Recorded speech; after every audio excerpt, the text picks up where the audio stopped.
Hello student, I am Rajni Gupta. Welcome to science solution. आज हम पढ़ेंगे कक्षा 8 का अध्याय 17 के प्रश्न उत्तरों पर चर्चा करें, जिसका नाम है तारे और सौर परिवार। इसके पहले वाले वीडियो में मैंने इस चैप्टर को समझाया है, पहले आप उस वीडियो को देखना, जिससे प्रश्न उत्तर आपको बहुत अच्छी तरीके से समझ में आएंगे और वह आप मेरे चैनल की प्लेलिस्ट में जाकर देख सकते हैं। पहला प्रश्न है, निम्नलिखित में से कौन सौर परिवार का सदस्य नहीं है? क्षुद्र ग्रह, उपग्रह, तारामंडल, धूमकेतु। तो तारामंडल। फिर दूसरा प्रश्न है कि निम्नलिखित में से कौन सूर्य का ग्रह नहीं है? तो सीरियस भी एक तारा है जो ओरियन के समीप रहता है ना, तो ये सूर्य का ग्रह नहीं है। फिर तीसरा प्रश्न, चंद्रमा की कलाओं के घटने का कारण क्या है? तो चंद्रमा का वह केवल भाग ही देख सकते हैं जो हमारे ओर प्रकाश को परावर्तित करता है, मतलब हम पीछे का भाग तो देख ही नहीं पाते। तो चंद्रमा की जो कलाएं घटती और बढ़ती रहती हैं। फिर प्रश्न नंबर 4 पे आते हैं, रिक्त स्थानों की पूर्ति कीजिए। तो सूर्य से सबसे अधिक दूरी वाला ग्रह नेपच्यून, रक्ता प्रतीत मतलब लाल रंग का प्रतीत होने वाला मंगल, तारों के ऐसे समूह को जो पैटर्न बनाता है वो तारामंडल कहलाता है। ग्रहों की परिक्रमा करने वाले खगोलीय पिंड को हम उपग्रह कहते हैं। शूटिंग स्टार वास्तव में तारे नहीं है, जबकि क्या है, वो उल्का हैं। प्रश्न नंबर 5 पर आते हैं, निम्नलिखित कथनों पर सत्य और असत्य पर अंकित करना है। तो मैं अपन उत्तर ही पढ़ेंगे। ध्रुव तारा सौर परिवार का सदस्य है, गलत है ना, नहीं है। बुध और सौर परिवार का सबसे छोटा ग्रह है, सही है। यूरेनस सौर परिवार का दूरतम ग्रह है, गलत। दूरतम तो ग्रह पर इसके बाद वो नेपच्यून भी है। इनसेट एक कृत्रिम उपग्रह है, सही है। हमारे सौर परिवार के 9 ग्रह हैं, नहीं 8 ग्रह हैं, तो ये भी गलत है। ओरियन तारामंडल के दूरदर्शक द्वारा देखा सकता है, ये भी गलत है। फिर आते हैं अपन मैचिंग पर। प्रश्न नंबर 6, निम्नलिखित जो स्तंभ फर्स्ट का स्तंभ सेकंड से एक या अधिक पिंडों के समूह का उपयुक्त मिलान कीजिए।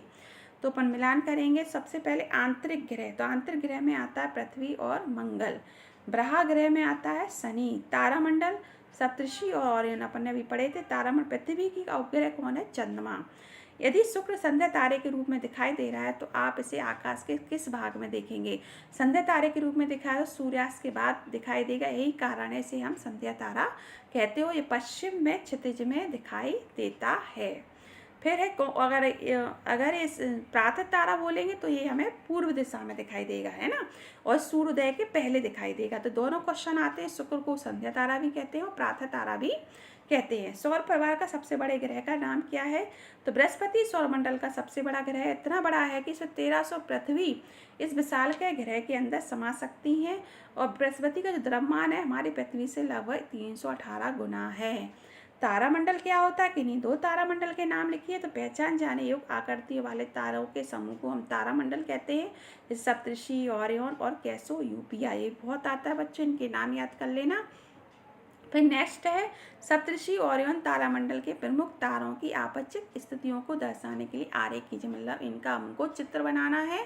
तो ये सप्तर्षि का चित्र है और जी ओरियन का। तो ये पेपर में बहुत आता है, तो आप बना लेना ऐसे। फिर अगला है, ग्रहों के अतिरिक्त सौर परिवार के अन्य 2 सदस्यों के नाम लिखो। तो धूमकेतु और क्षुद्र ग्रह और उल्काएं, ये सौर परिवार के अन्य सदस्य हैं। फिर प्रश्न नंबर 12 पे आते हैं, व्याख्या कीजिए सप्तर्षि की सहायता से ध्रुव तारे की स्थिति आप कैसे ज्ञात करेंगे? तो सप्तर्षि के अंतर में 2 सितारों चिन्हित ए बी को देखेंगे, है ना, चिन्हित ए और बी जे वाला को उत्तर दिशा की ओर बढ़ाएंगे। दोनों सितारों के बीच की दूरी को लगभग 5 गुना। यह रेखा तारे का नेतृत्व करेगी जो बहुत उज्जवल नहीं है, यह ही ध्रुव तारा है। ठीक है। सप्तर्षि से क्या आकाश में सारे तारे गति करते हैं? व्याख्या कीजिए। सभी तारे आकाश में पूर्व से पश्चिम की ओर गति करते हैं। वास्तव में ध्रुव तारा एक ऐसा तारा है जो पृथ्वी की अक्ष की दिशा में से, पृथ्वी के इधर अक्ष की दिशा में, इसलिए गति करता हमको प्रतीत नहीं होता है। फिर अगला है, तारों के बीच की दूरी को प्रकाश वर्ष में क्यों व्यक्त किया जाता है? इस कथन से क्या तात्पर्य है?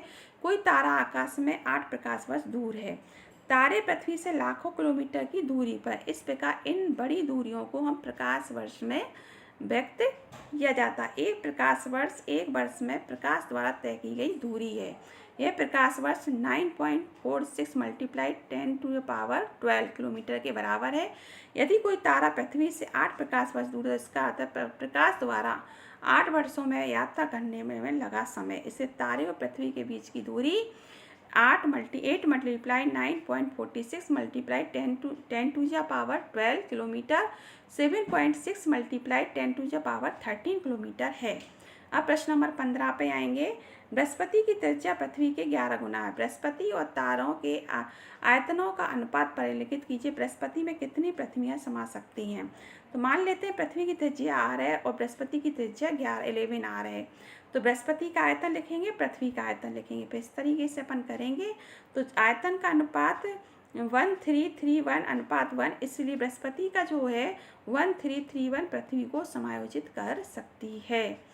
अब भुजों ने सौर परिवार का निम्नलिखित आरेखित खींचा। क्या एक आरेख सही है? यदि नहीं तो इसे संशोधित कीजिए।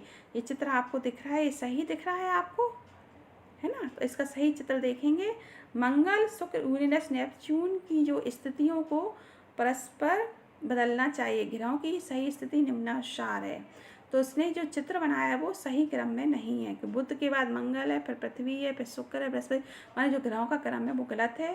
तो अपन सही क्रम में लिखेंगे तो सूर्य है, सूर्य के पृथ्वी, फिर शुक्र, बुध, शुक्र, फिर पृथ्वी, पृथ्वी अपने तीसरे पे, मंगल चौथे पे, बृहस्पति 5वें पे, शनि 6वें पे, 7वें पे यूरेनस और 8वें पर नेपच्यून।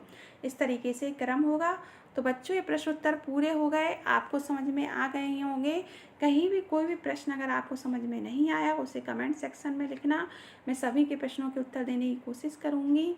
अगर आपने मेरे चैनल को सब्सक्राइब नहीं किया तो बिल्कुल कीजिएगा, लाइक करें, शेयर करें, इससे मुझे भी बहुत अच्छा लगेगा। और नेक्स्ट वीडियो में मिलते हैं। धन्यवाद।